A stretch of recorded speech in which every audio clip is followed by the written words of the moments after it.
What were the two, if I could get you to focus on the two most egregious departures from traditional teaching and that deposit of faith that really alerted you or alarmed you early on? So these are the two issues that are at the forefront of Dr. Martin's mind. And I look, there's all kinds of criticisms that could be leveled against Pope Francis, but I was frankly shocked that these were the issues he would bring up. Were there one or two that you just said, wait a minute, we shouldn't go down this path? No, a couple of flashpoints. I think initially back in 2016, when he struck the deal with Islam and he conceded that there's a lot of pluralism in the world, and that as regards religion, this was somehow God's will. This was his creative intention, part of divine providence, to permit a diversity of religious opinion.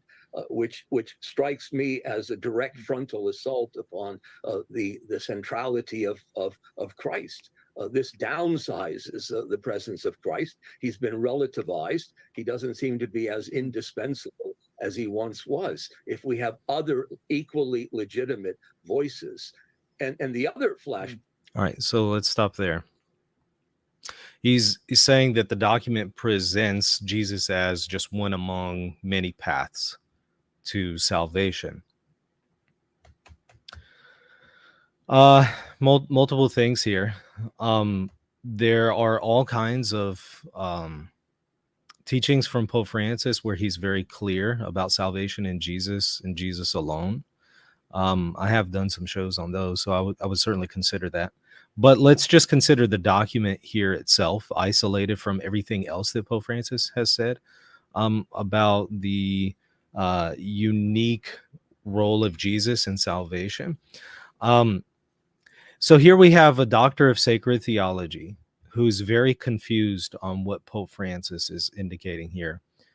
After about 7 years of this having been clarified by Pope Francis.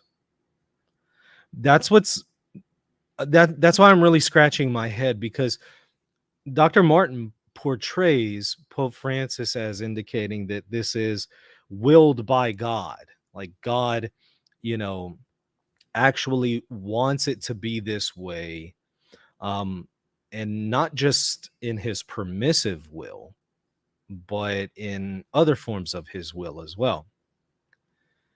The problem is Pope Francis has already clarified this, and the clarification has been out for 7 years, and it was not even once mentioned by Dr. Martin. When I originally read Pope Francis and what he said here, which we'll look at in a moment, I immediately knew what Pope Francis was saying.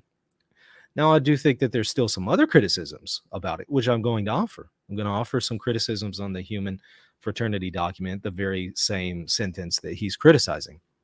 I am going to offer some criticisms, but I'm going to do them in light of the clarifications that Pope Francis has offered. But even without the clarifications from Pope Francis, I don't have a, doctorate in sacred theology, and yet I still knew that Pope Francis was talking about the permissive will of God. So maybe you can actually go to St. John Damascene, who talks about different ways in which God wills things. Think of it like this. Let's say there is a judge who is a father, and his son is, arrested for murder, and all of the evidence indicates that his son committed the murder, and his father, as the judge, has to try his son. Has to issue sentence on his son. Now, in one sense, we could certainly say the father, even though he's a judge, he doesn't want his son to go to prison. There's one sense, right? In the sense that ideally, that's not what he wants for his son.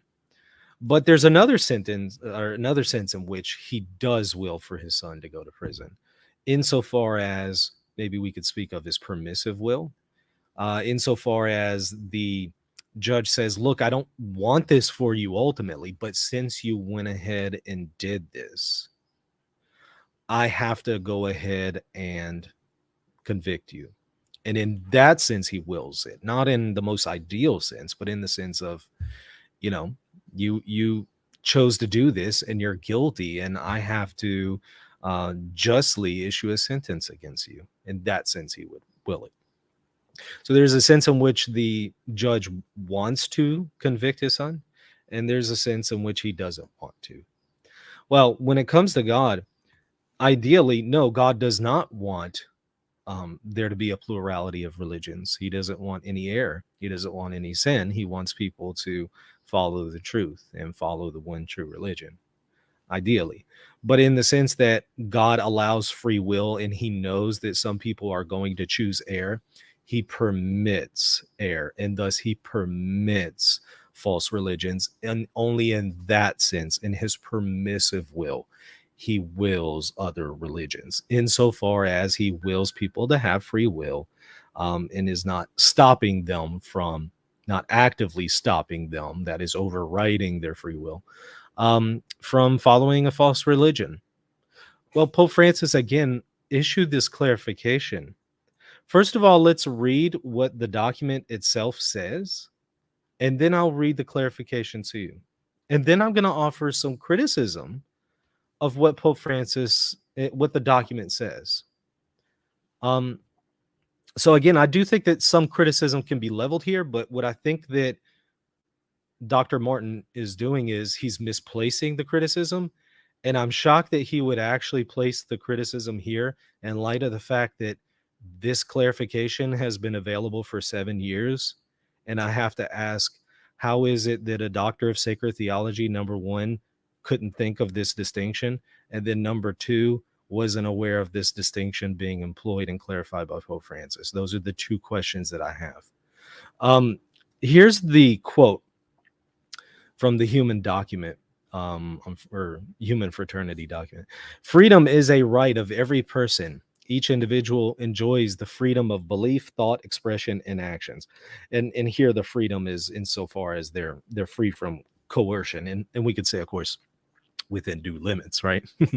The pluralism and the diversity of religions, color, sex, race, and language are willed by God in his wisdom through which he created human beings. The divine wisdom is the source from which the right to freedom of belief and the freedom to be different derives. Therefore, the fact that people are forced to adhere to a certain religion or culture must be rejected. So he's obviously rejecting forcing people to convert to Catholicism or something like that, and rightly so. As to the imposition of a cultural way of life that, let's see here, others do not accept. Okay, so a couple points here. Notice that he put the pluralism and the diversity of religions being willed by God. Notice he put those in the same category as color, sex, race, and language. That was what was a mistake. I think that was not a good idea, because God wills color, sex, race, and language, a diversity of those, not just with his permissive will, because there's nothing wrong with being a member of this race or color or using this language. So God's will towards those things is in a different category than God's will towards religion. And yet in the sentence, they're all just clumped together.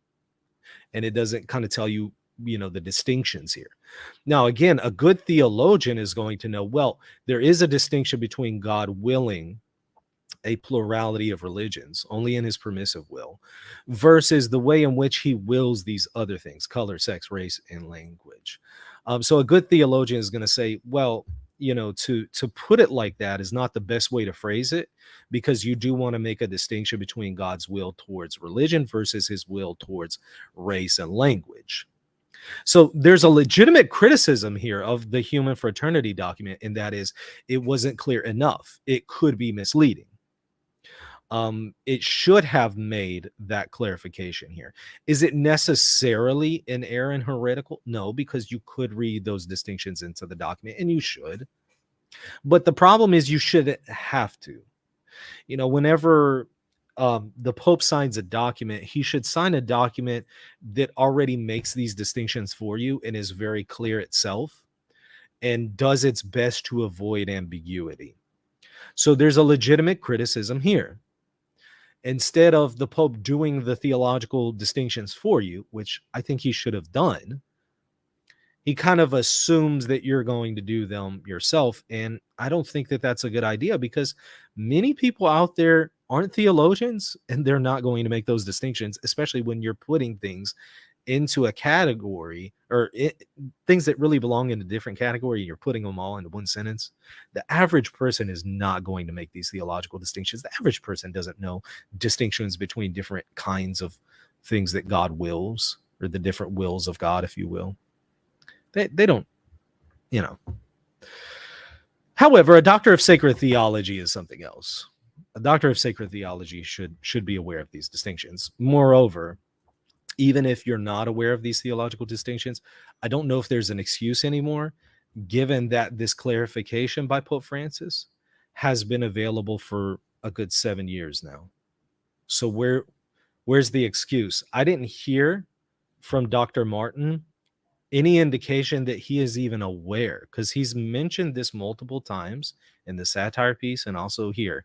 He's brought this up as a criticism of Pope Francis, and in neither case does he bring up the fact that Pope Francis has clarified this and he's referring to his permissive will. So Reason in Theology is growing as a channel. As a result, there's been a number of increases in production costs. So if you're benefiting from RNT, I ask that you consider supporting the channel. You can help out by contributing to the Help RNT Grow fundraiser on GoFundMe. You could also consider becoming a member on Patreon at patreon.com/Reason in Theology, or become a channel member right here on YouTube. With either of these options, Patreon or a YouTube member, you'll get extra access to patron-only content. You can also donate directly to RNT at PayPal if you prefer that option. And you can find links to all of these resources and ways to support RNT in the show description. God bless. So here's something from Eric Sammons from Crisis Magazine, since we're talking about crisis. A while back, he wrote this. During an Lima visit to, he wrote Lamina visit to Rome after the Abu Dhabi Declaration was released, Schneider asked the pontiff to retract the statement of the interreligious document of Abu Dhabi, which relativizes the uniqueness of faith in Jesus Christ.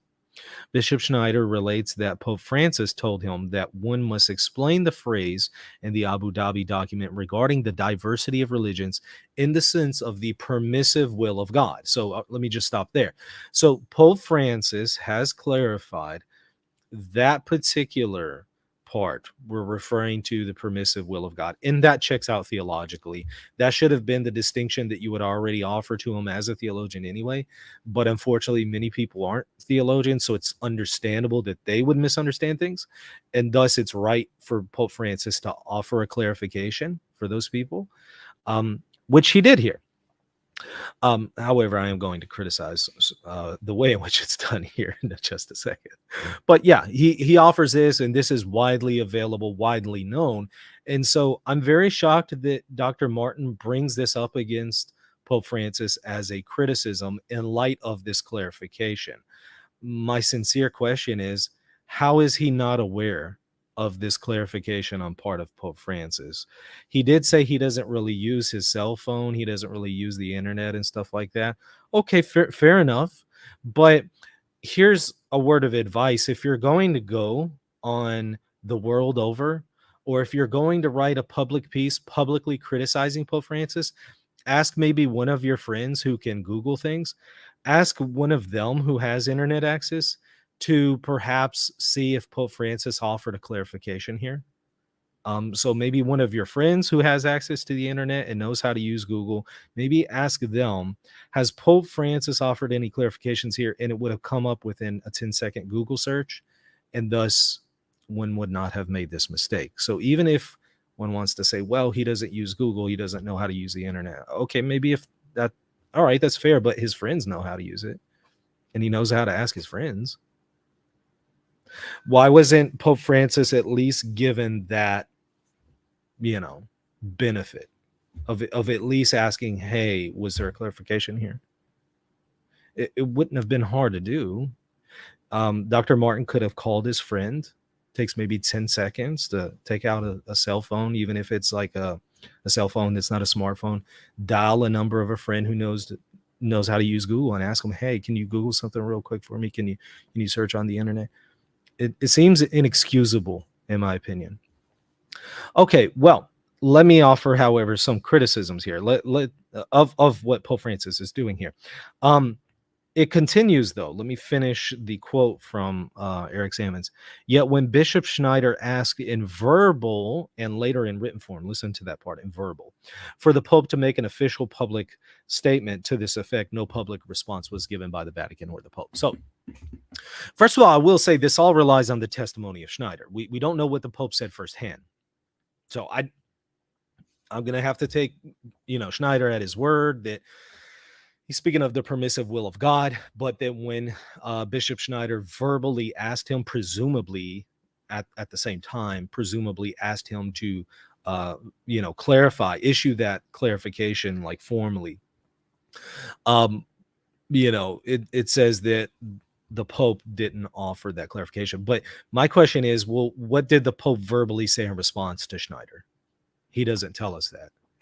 He says that he verbally and then later in a letter formally requested it. So when it comes to the formal request through the letter for clarification, we didn't get a response. Now, I don't know if Pope Francis even saw that letter. Maybe he did, maybe he didn't. I don't know. We don't know. But the verbal request, I presume, was there face to face. So Pope Francis would have known of the verbal request if what Schneider is saying is accurate.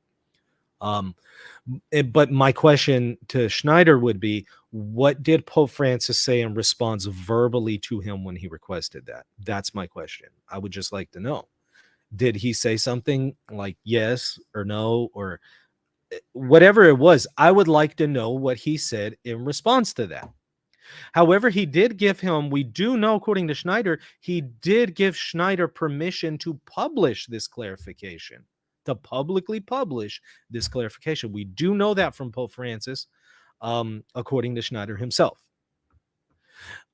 So Pope Francis was willing through Schneider to clarify this, but then the question is, what did he say to the question of Pope Francis personally doing so through his own channels, through his own outlets? I would like to know. Well, at the very least, Pope Francis, again, permitted it through Schneider. And so this has been available for ages now. So really, people who have access to the internet, or at least have friends who have access to the internet, are without excuse. But I do want to offer some further criticism of Pope Francis here. If Schneider did write a formal request, a written request formally for clarification, two things. Well, if Pope Francis saw that and he did not see fit to formally issue the clarification on his own part himself, I do think that that's a legitimate criticism of Pope Francis. I think he should do that. And if Pope Francis did not see the written letter, well, that's also a criticism of Pope Francis, because why do you have people in charge who aren't showing you these things? That'd be my question. Maybe Pope Francis, you would say, well, maybe he doesn't know that they're not showing him things. I don't know. I don't know, because how are you Pope for this long and not know the people, the character of the people that you have around you? It sort of seems inexcusable at that point. So either way this thing shakes down, I do think that Pope Francis himself should have issued a formal clarification rather than clarifying through Schneider and having Schneider publish this information. Schneider's not going to reach as many people as maybe perhaps Pope Francis could, at least not as visibly. I mean, it's certainly there on the internet, so everybody has access to it and they can access it within 10 seconds. But it would be a lot better if Pope Francis himself did that, because that would initially reach more people than what maybe Schneider could do.